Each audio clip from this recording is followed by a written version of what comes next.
Yun na po kasi yung tradisyonal ng Pilipino sa mga mahal nilang yumao sa buhay na every November 1 nagsasama-sama sila dito para alalahanin at dalawin yung kanilang mga yumao sa buhay.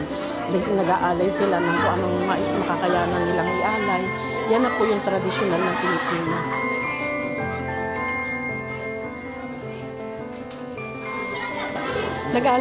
Nag-alay lang po ako ng kandila, ng bulaklak, and then nagdasal po ako after.